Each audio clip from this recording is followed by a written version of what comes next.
Thank you, Kayleigh. Can you explain why it's appropriate for the president to be holding rallies this weekend in two areas that this White House has declared to be red zones in Wisconsin? Yeah, so the president believes that people have a First Amendment right to political speech.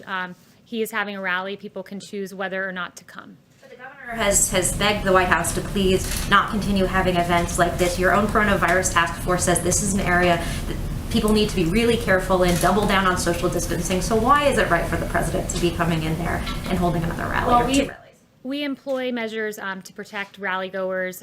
We encourage. We've all covered these rallies. These people are shoved together. There are thousands of people standing close to each other, Did you watch not the wearing Democrat masks. nominees rally yesterday? There was no social distancing there, so I assume you guys expressed the same line of questioning to the Democrats. But what I would say is this, is there really seems to be two standards of health in this country, one for Trump supporters and one for everyone else.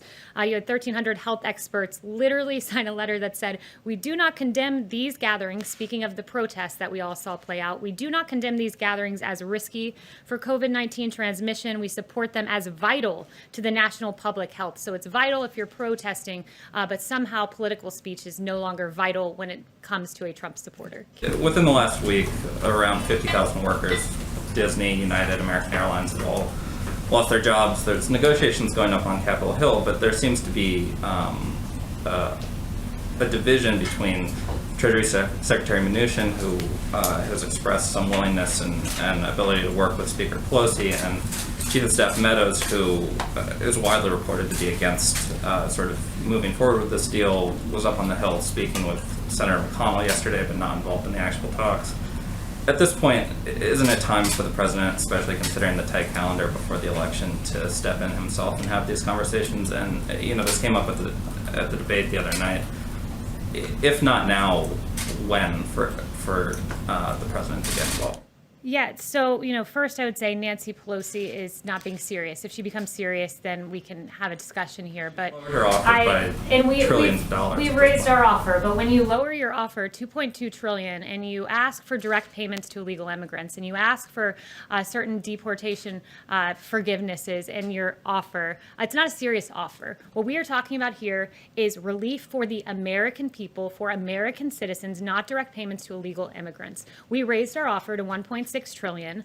Among that was $250 billion for state and local. The $250 billion for state and local is the estimated loss because of COVID.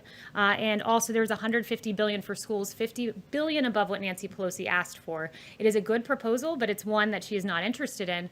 And you have one more question? I was just going to follow up on whenever you do. Yeah, no, go ahead. If immigration is a stumbling block and this deal's not going to get done because of that, Chief Meadows in the past had said that you guys were looking at unilateral executive actions on airline aid. Specifically, we're seeing massive layoffs in that sector right now. He'd also said that there might be other things available for the millions of other Americans who are facing joblessness right now. But are any of those things going to happen?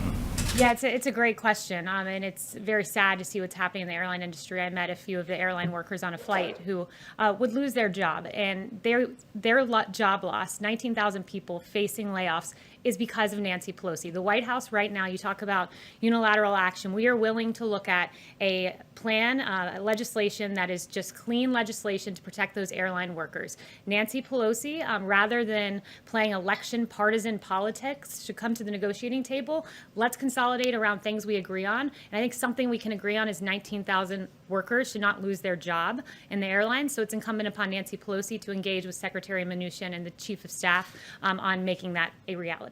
Yes.